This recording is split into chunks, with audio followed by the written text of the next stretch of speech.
Join Cell Academy, Goa's best coaching for IIT, JEE and medical exam preparations for class 7 to 12. Register today for Cell Talent Search exam for class 6 to 12. Admissions are now open for repeaters medical batch for NEET 2022. See, the basic contention of this Tourist Taxi Association is that they should be provided with a counter at Dabolim airport for operating their transportation, etc.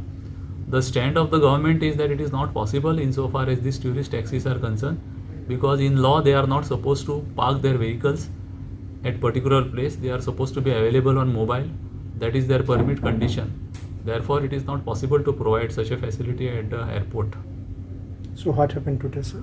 Today we filed an affidavit in the High Court saying that it won't be possible to provide a counter insofar as tourist taxis are concerned at the Dabolim airport. And the matter is now adjourned to 24th of November for final hearing.